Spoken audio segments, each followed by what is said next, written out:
ਸਤਿ ਸ਼੍ਰੀ ਅਕਾਲ ਜੀ। ਪੰਜਾਬ ਟੂਡੇ ਦੇਖ ਰਹੇ ਦਰਸ਼ਕਾਂ ਦਾ ਸਵਾਗਤ ਹੈ ਇਨਸਾਈਟਸ ਵਿਦ ਵਿਸ਼ਾਲ ਸੂਦ ਦੇ ਵਿੱਚ। ਸੋ ਪੰਜਾਬ ਦੇ ਵਿੱਚ ਸ਼ਕਤੀ ਪ੍ਰਦਰਸ਼ਨ ਤੋਂ ਇਲਾਵਾ ਬਦਲਾਖੋਰੀ ਦੀ ਸਿਆਸਤ। ਸੋ ਹਰ ਵਾਰ ਦੀ ਤਰ੍ਹਾਂ ਸ਼ੁਰੂਆਤ ਕਰਾਂਗੇ ਪੰਜਾਬ ਦੀਆਂ ਮੁੱਖ ਖਬਰਾਂ ਤੋਂ, ਉਸ ਤੋਂ ਇਲਾਵਾ ਦੇਸ਼ ਵਿਦੇਸ਼ ਦੀ ਜ਼ਰੂਰੀ ਜਾਣਕਾਰੀ।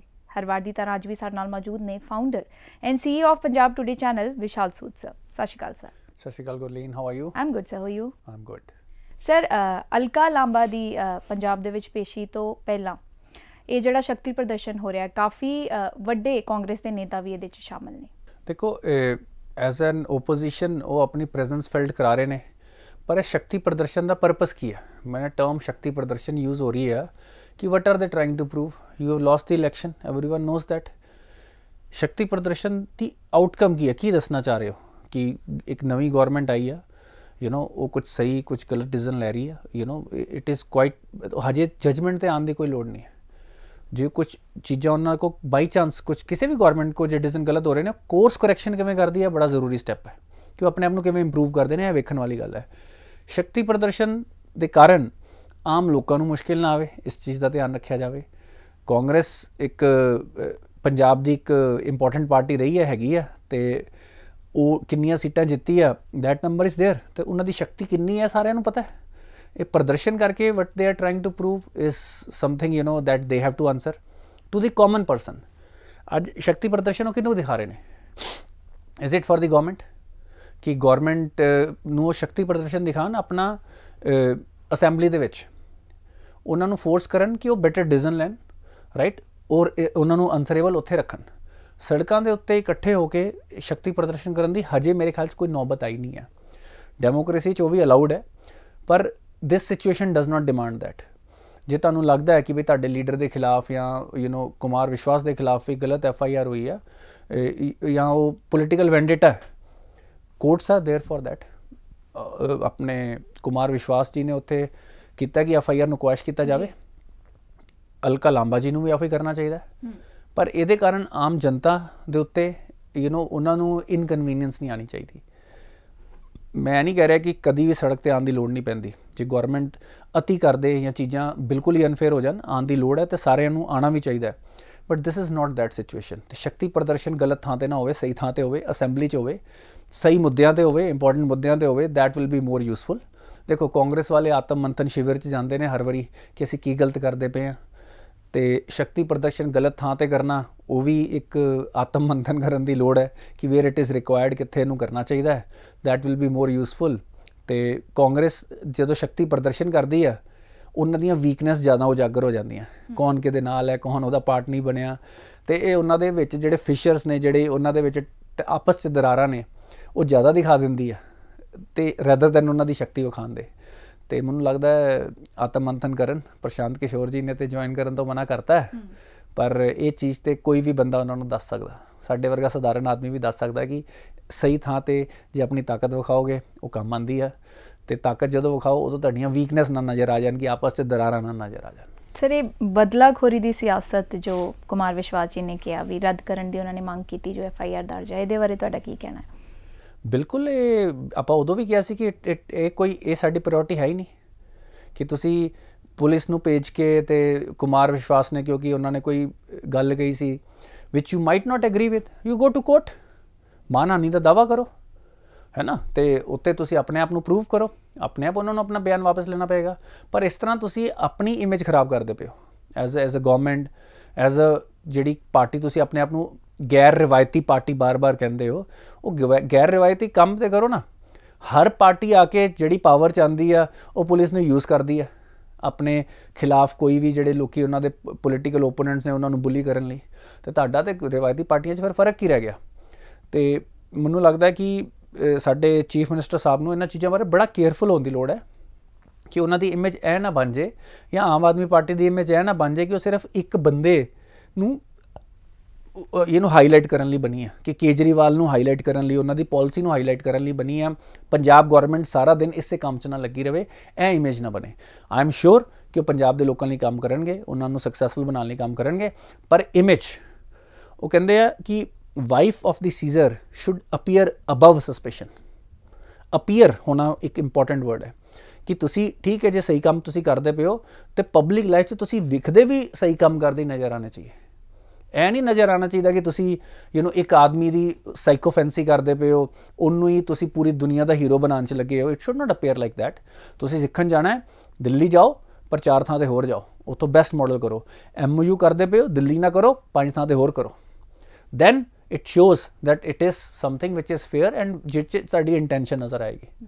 ਠੀਕ ਹੈ ਨਾ। ਸਾਰਾ ਕੁਝ ਤੁਸੀਂ ਦਿੱਲੀ ਸਿੱਖਣ ਜਾਈ ਜਾ ਰਹੇ ਹੋ। It is not the best model so far. It does not reflect in the good way. है ना। बेस्ट मॉडल होवे ना होवे, it does not reflect well. ਤੁਸੀਂ ਮਤਲਬ ਕਿ ਇੱਕ ਸਰਟਨ ਤੁਹਾਡੇ ਤੁਸੀਂ ਪੰਜਾਬ ਦੇ CM ਹੋ, ਤੁਹਾਡੀ ਇੱਕ ਸਰਟਨ ਰਿਸਪੌਂਸਿਬਿਲਿਟੀ ਬਣਦੀ ਹੈ ਵਿਚ is Punjab the progress, Punjab ਲਈ ਬੈਸਟ। ਤਾਂ ਤੁਸੀਂ ਹੁਣ ਸਾਰਾ ਕੁਝ ਦਿੱਲੀ 'ਚ ਜਾ ਕੇ ਲੱਭੀ ਜਾਓਗੇ ਤੇ ਉਹ ਫਿਰ ਲੋਕੀ ਕੁਐਸਚਨ ਕਿਉਂ ਨਹੀਂ ਕਰਨਗੇ? ਤੁਸੀਂ ਤਾਂ ਓਪੋਜੀਸ਼ਨ ਨੂੰ ਆਪ ਫੀਡ ਦੇ ਰਹੇ ਹੋ। ਸਹੀ ਗਲਤ ਆਪਾਂ ਬਾਅਦ 'ਚ ਡਿਟੇਲ 'ਚ ਡਾਕੂਮੈਂਟ ਪੜ੍ਹ ਕੇ ਕਰਾਂਗੇ। ਬਾਅਦ 'ਚੋਂ ਆ ਗਏ it is just knowledge sharing document, ਉਸ ਦੀ ਡਿਟੇਲ 'ਚ ਜਾਵਾਂਗੇ। ਨੌਲੇਜ ਸ਼ੇਅਰਿੰਗ ਕੀ ਹੈ? ਗੂਗਲ ਤੇ ਸਾਰੀ ਨੌਲੇਜ ਹੈ, ਇੱਕ ਦੂਜੇ ਨਾਲ ਸ਼ੇਅਰ ਕਰਦੇ ਰਹੋ। ਸਰ ਨੈਕਸਟ ਸੈਗਮੈਂਟ ਵੱਲ ਚੱਲਦੇ ਹਾਂ, national international updates. Pole strategist Prashant Kishore, he denied Congress offers to join party for 2024 elections with defined roles and responsibilities. What do you think about the same? Look, Prashant Kishore एक मैं कहना excellent strategist ने, right? He can come up with good strategies. पर इस वेले कांग्रेस नूं एक जादूगर की लोड़ है। हुण मैनूं नहीं पता प्रशांत किशोर जी जादूगर है कि नहीं, क्योंकि प्रशांत किशोर जी दी सेवावां वो पहला भी लैंदे रहे ने, इलैक्शन 'ਚ कोई खास रिजल्ट नहीं आए। तो जो उदों पार्टी का मैंबर बन जाएंगे, एक कंसलटेंट बड़ा कुछ बोल सकता जो पार्टी का मैंबर नहीं बोल सकता, क्योंकि उन्होंने सर्टन रेगूलेशनस ते सर्टन डिसिपलिन 'ਚ रहना पैंदा। हुण तुसीं होर भी लोग बड़े विदिन पार्टी वधिया, सुनील जाखड़ जी वधिया सलाह दे रहे सी, उन्होंने तो डिसिपलिन कार्रवाई होगी। ਅੱਜ Prashant Kishor as a consultant, as a well wisher अपनी फीस लैन तो उन्होंने दसन काम तुम गलत करते पे हो, no one can take any action. जिद्दन वो बन गए तो प्रेजिडेंट ने समझने वास्ते गांधी फैमिली जी के सामने यस सर करना। कंसलटेंट तो जो तुम जॉब च शिफ्ट हो गए प्रैक्टिकली, यह हो रहा है। ठीक है ना। ये तो बिल्कुल ही कॉरपोरेट टाइप चीज़ हो रही है, तो मैनू नहीं लगता कि even that would have worked. मैं प्रशांत किशोर जी की स्ट्रैटेजिक कंसल्टिंग में डाउट नहीं करता पाया, पर मैं कांग्रेस का जोड़ा कल्चर है, कांग्रेस के जो वीकनेसिस आ गई, मैं उन्होंने भी डाउट नहीं करता पाया। वो कांग्रेस के लिए बिल्कुल भी हितकारी नहीं ने। वो सारिया पॉलिसीज़ एक फैमिली के बेस पर तुसी पूरी हर डिसीजन ही कि फैमिली के इंटरस्ट लेना, पुछ के लेना, ये किसी भी डेमोक्रेटिक सिस्टम लिए गलत है। सारिया पार्टियां डेमोक्रेटिक इलैक्शन लड़दियां ने, पर इंटरनली सब तो अनडेमोक्रेटिक होंदियां ने। इक्को बंदा, ओदी फैमिली, ओदा एक क्लोज परसन, ਉਹ ਹੀ ਸਾਰੇ डिसीजन लै रहा ਹੁੰਦਾ। इनवेरिएबली मैं तो इंडिया 'ਚ हर पार्टी 'ਚ ही ਹੁੰਦਾ ਵੇਖ ਰਿਹਾ, अपार्ट फ्रॉम फ्यू एक्सैप्शनस जिन्होंने एक सर्टन डिसिपलिन, सर्टन कार्डर सिस्टम रखा है, पर मोस्ट ऑफ द पार्टीज़ 'ਚ ही सारा कुछ हो रहा है। तो मैनूं ये लगता कि this is very unfortunate part of our democracy कि कुछ इंडिविजुअल्स हीरो वर्शिपिंग या एक फैमिली जिहदे हत्थ 'ਚ पावर कंसनट्रेट हो जाती है, उस सिस्टम्स नूं अपने कंट्रोल 'ਚ लेना शुरू कर देंगे ने। किवें लैंदे ने? फेवर वंड के कि तेनों यह रोल देता फायदे वाला, तेनों यह रोल देता फायदे वाला। इस तरह करप्शन भी शुरू हो जाती है, पावर भी कंसनट्रेट होनी शुरू हो जाती है। तो ये सिस्टम साडे देश के लिए is not the right system. And his meeting with Navjot Singh Sidhu triggers speculations. Look, Navjot Singh Sidhu has been a very popular leader, popular face.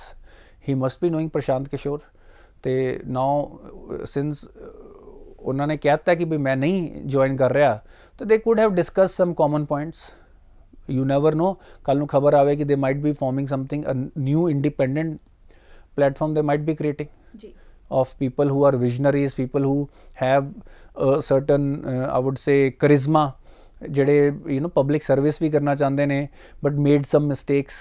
You never know what will happen because it sends some messages कि कांग्रेस नूं ना करके नवजोत सिंह सिद्धू नाल मिलना, ये पंजाब कांग्रेस लिए भी तो ओवरऑल कांग्रेस लिए भी एक बेसिकली बड़े अलर्ट रहने वाले सिग्नल्स ने। सर, धर्म संसद जिसका आयोजन होने जा रहा है रुड़की में, उसके तहत सुप्रीम कोर्ट ने उत्तराखंड के चीफ सेक्रेटरी को हिदायत दी है कि वो सुनिश्चित करें कि इस आयोजन में किसी भी अप्रिय भाषा या हेट स्पीच का इस्तेमाल ना हो। लुक, मैं रिस्पेक्टफुल सुप्रीम कोर्ट की इस बात से एग्री नहीं करता। देखिए, फ्री स्पीच का मतलब क्या है, राइट? आप पहले तो चीफ सेक्रेटरी कैसे एंटिसिपेट करेंगे कि किसने क्या बोलना है? इतना बड़ी हो रही है, पहले तो ये काइंड ऑफ इम्पॉसिबल सी रिस्पॉन्सिबिलिटी उनको दे दी गई है। ठीक है, आप मैसेज दो कि किसी भी कम्युनिटी के खिलाफ ना बोला जाए, but how do you define hate speech? Hate speech को आजकल तो हर चीज़ को हेट स्पीच बना दिया जाता है। अगर लेट्स सपोज कि कोई बंदा अपने धर्म की जय भी बोलता है, उसको भी सर्टन आइडियोलॉजी के लोग ये बोलेंगे कि ये दूसरी पार्टी दूसरे रिलीजन के खिलाफ है, राइट? तो कि अगर लेट्स से किसी ने जय श्री राम बोला है और अगर आप जय श्री राम बोलते हैं, it is seen as something which is aggressive, but that is, ये तो आपकी परसेप्शन है। किसी के लिए वो अग्रेसिव हो सकता है, किसी के लिए वो भक्ति हो सकती है। तो फ्री स्पीच में यही है, हमारे पास हक होता है दूसरे को ऑफेंड करने का।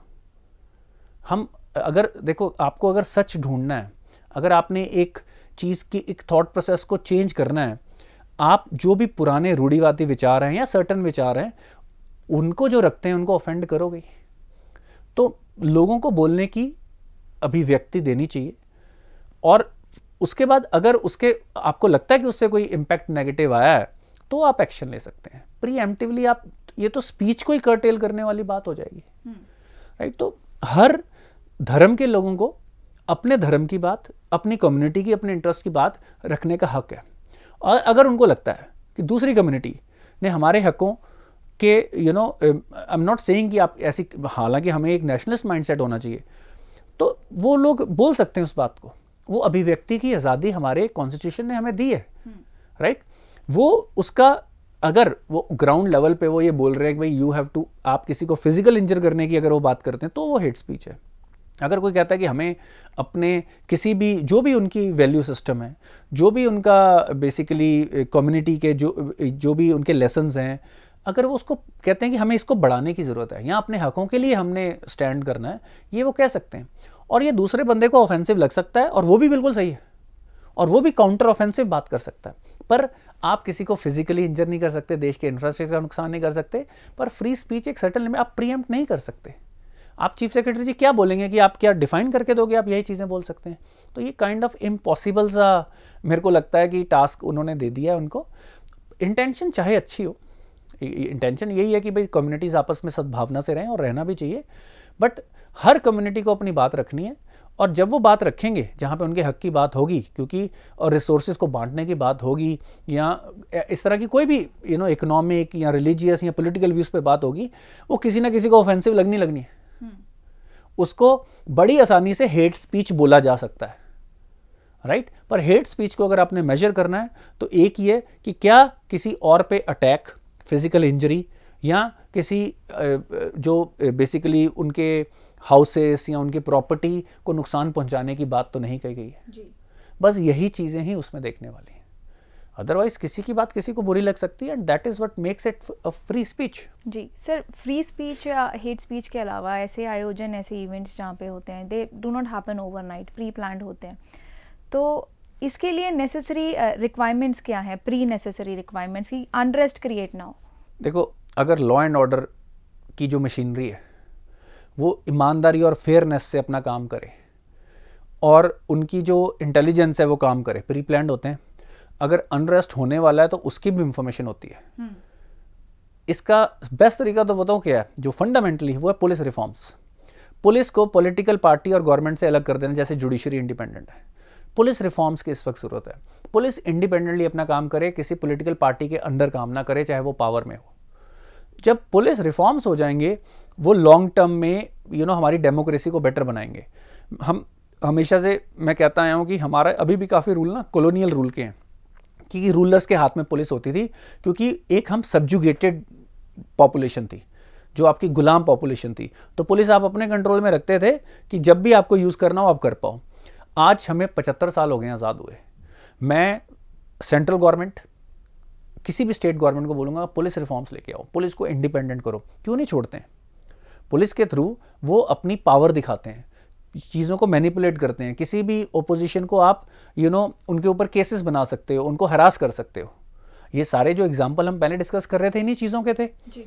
तो फंडामेंटली पुलिस रिफॉर्म, और अगर ईमानदारी से पुलिस काम करेगी, लॉ एंड ऑर्डर हमेशा बेटर रहेगा।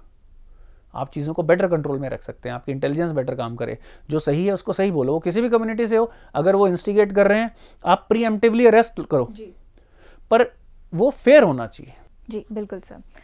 रशिया यूक्रेन वार पे आते हैं sir. 35% of European unions oil comes from Russia. So what will Europe do? How Europe will cope up if Putin shuts off gas? I think 35% of their energy needs आती हैं basically, mainly उनकी natural gas Russia से आती है ज़्यादातर। और इसका impact depend करता है कि हर देश की अलग अलग लेवल की एनर्जी नीड्स रशिया पे डिपेंडेंसी है। शॉर्ट टर्म में इसका कोई सोल्यूशन नहीं है। शॉर्ट टर्म में ये चीज़ों को बहुत एस्केलेट कर सकती है और वहाँ की सिचुएशन को भी ख़राब कर सकती हैं। और इसका इम्पैक्ट छोटे देशों पे ज़्यादा, कुछ देश हैं ऐसे very small countries like Austria, और मैं बात करूं लग्जमबर्ग वगैरह, जिनकी ऑलमोस्ट 80-90% एनर्जी नीड्स रशिया पे डिपेंडेंट है। तो जिनकी 80-90% एनर्जी रशिया पे डिपेंडेंट है, उन पे इम्पैक्ट ज़्यादा आएगा। अब हालांकि सबसे ज़्यादा इंपोर्ट जर्मनी करती है, पर जर्मनी की पहले तो नेचुरल गैस पे डिपेंडेंसी 1/3 है, फिर वो भी डिवर्सिफाइड है, तो वो अलग तरीके से उसको हैंडल करेंगे। But still it is very very significant. 35% कोई छोटी अमाउंट नहीं होती है, and it will impact everything. वहाँ के उनके इंटरनल प्रोडक्शन, उनकी पूरी इकोनॉमी को तोड़ने की क्षमता रखती है। तो अगर क्वेश्चन ये है कि रशिया ने अगर स्विच ऑफ कर दिया तो it will be tragic for the people of Europe. They will, इससे एनर्जी के प्राइसेस बहुत ज़्यादा बढ़ जाएंगे, क्योंकि वो अलग अलग जगह से एनर्जीज लेने की कोशिश करेंगे। उसका इम्पैक्ट हमारे जैसे developing oil importing, energy importing countries पे बहुत ज़्यादा आना शुरू हो जाएगा। तो ये बहुत ही एक डिज़ास्ट्रस सा सिनेरियो बन जाएगा। अगर वो बंद करते हैं तो it might trigger the war at a more wider front. अभी तक तो यूक्रेन में लड़ाई हो रही है, तो बाकी नेटो कंट्रीज़ भी इस वॉर में घुसने के चांस बहुत बढ़ जाएंगे। अगर वो घुसते हैं तो इसकी escalation towards a more horrific war होने के बहुत ज़्यादा बढ़ने शुरू हो जाएंगे। तो ये तो बहुत ही एक I would say very fearful सा सिनेरियो बन जाएगा अगर रशिया ने अपनी गैस सप्लाई वहाँ पे बंद कर दी। हालांकि रशिया का भी इस पर बहुत इम्पैक्ट आएगा। एक तो रशिया के पास फिर लीवरेज क्या रह जाएगा। आज रशिया पे बाकी लोग क्यों नहीं अटैक करें, क्योंकि डिपेंडेंसी है। रशिया के पास ये ऑयल वेपन भी तो एक है उनके पास कि हम आपकी ऑयल सप्लाई बंद कर देंगे। इसी ने तो लड़ाई को रोका भी हुआ एक सर्टेन लेवल तक। दूसरी चीज़ जिसने लड़ाई को रोका हुआ न्यूक्लियर डेटरेंस। रशिया एक मेजर न्यूक्लियर पावर है, उसके साथ लड़ाई करना मतलब पूरी दुनिया को बर्बादी की तरफ लेके जाना है। तो ये म्यूचुअली अश्योर्ड डिस्ट्रक्शन है जो इसने लड़ाई को काइंड ऑफ रोका हुआ है। तो अगर रशिया किसी भी सिनेरियो में डिसीजन लेता है तो I think we should start praying. Sir, जैसे आपने डिपेंडेंसी की बात करी, United States, Britain, Canada and Australia, Germany also to some extent, they have imposed a total ban of exporting oil from Russia. Who is actually relying on Russian oil and who isn't? I would really like to know. They have not, first of all, they're not exporting, they're importing. Maybe I think importing. Secondly, it is natural gas. They have not put ban on it. अगर वो ban करते तो उनकी energy needs ही नहीं पूरी होनी। They are very smart. वो अपनी एनर्जी नीड्स पूरी कर रहे हैं। वो इंडिया को बोल रहे हैं कि आप मत लो, राइट। और हमारे एक्सटर्नल अफेयर मिनिस्टर कितनी बार पब्लिकली यही तो बोल चुके हैं कि जितना हम महीने में लेते हैं उतना एक आफ्टरनून में यूरोप ले रहा है। आप अपनी डिमांड बंद कर दो, हमें क्यों ज्ञान बांट रहे हो। तो that is the problem. They have not restricted, बल्कि वो तो रशिया के साथ डॉलर से भी डील करने की जरूरत नहीं। यूरोप यूरो में डील करता है और वो कह रहे हैं इंडिया रूबल का ट्रेड ना हो। तो ये अभी, और बेसिकली आज क्योंकि यूक्रेन में वॉर हो रही है, सो दे आर प्रीचिंग अस। मेरे को लगता है कि यूरोप और यूएसए को देखना चाहिए कि एशिया में जो किया गया, जो अफगानिस्तान में आप एक कंट्री को तालिबान के हवाले छोड़ के चले गए हो, so what have you done, why questions are not being asked. So I think a new world order is required and it should definitely be rule based. अगर आज नेटो, अमेरिका, यूरोप कहती है कि it's a rule based order, it is not a rule based order. ये order सिर्फ western interest, US interest और European hegemonic mindset को ही आगे बढ़ाने वाला है। It's not a rule based. इसमें एशिया के देशों के इंटरेस्ट का कोई ध्यान नहीं रखा गया। अगर आज हम बात करते हैं कि हमें, आज अगर एक नेशनलिस्ट माइंडसेट हम रखते हैं, मीडिया में काफ़ी ऐसे लोग हैं जो उसको बोलेंगे this is something which is aggressive, which shows your narrow mindset, extremist mindset. जबकि अमेरिका अपने नेशनल इंटरेस्ट के लिए कहीं पे भी अटैक कर सकता है किसी भी कंट्री को, क्योंकि उनके नेशनल इंटरेस्ट है। कहीं पे भी आर्मी भेज सकता है, किसी भी देश को बर्बाद करके आ सकता है। आप नेशनलिज्म की बात करते हैं, बाकी देशों में तो यूएसए और यूरोपियन कंट्रीज चाहते हैं कि नेशनलिज्म की बात ही ना हो, लोग बटे रहें और हमारी सहूलियत से काम करें। एक बार 2003 में जब इराक के ऊपर अटैक हुआ था तो फ्रांस ने मना कर दिया था, यूएस के व्यू से एग्री करने से मना कर दिया था। आपको पता है जो वॉशिंगटन के अंदर जहाँ पे देयर कांग्रेस सेट्स वहां पे फ्रेंच फ्राइज को फ्रीडम फ्राइज बोलना शुरू कर दिया था। लोगों ने, पूरे अमेरिका के ने फ्रेंच फ्राइज को फ्रीडम फ्राइज बोलना शुरू कर दिया था, क्योंकि वो फ्रेंच वर्ड नहीं यूज करना चाहते थे, क्योंकि उन्होंने नेशनल इंटरेस्ट के साथ नहीं दिया। तो जब वो अपने नेशनल इंटरेस्ट के लिए इतने पक्के हो सकते हैं, तो इंडिया में नेशनलिस्ट होने में क्या प्रॉब्लम? अनफॉर्चुनेटली हमारे यहाँ का मीडिया वेस्टर्न नरेटिव को ही फॉलो करता है। यहाँ पे ज्यादातर फंडिंग भी वेस्टर्न मीडिया की है। तो एक ऐसे मीडिया की, एक नए मीडिया की जरूरत है, एक गैर रवायती मीडिया की जरूरत है इस वक्त, जो इंडिया के एजेंडा को सामने रखे, जो ब्लाइंडली, जो यूरोप बोलता जा रहा है कि रशिया ही विलन है और ये हो रहा है और वहां पे, ब्लाइंडली ना बोले, इंडिया का पर्सपेक्टिव सबसे पहले रखे। कोई भी देश अगर उसने अपने लोगों को प्रॉस्परस करना है, सेफ रखना है, तो उसको अपना नरेटिव भी बिल्ड करना पड़ेगा। इकोनॉमिक पावर, मिलिट्री पावर के साथ आपकी सॉफ्ट पावर बहुत जरूरी है। तो we should be unapologetic when we say we are nationalist, we are together. हमें रीजनलिज्म से हटना पड़ेगा।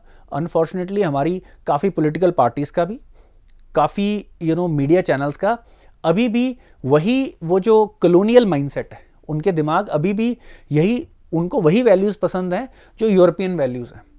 वो उसी इंटरेस्ट पे फोकस करते हैं जो यूएस का इंटरेस्ट है। तो आज हमारे को स्ट्रॉन्ग इंडिपेंडेंट इंडियन मीडिया की जरूरत है, जिसका इंडिक माइंडसेट हो। Thank you so much for your views sir. ऐसे ही इंपॉर्टेंट इनसाइट्स के लिए जुड़े रहिए हमारे चैनल के साथ, and do not forget to subscribe to our channel and download our app. Thank you.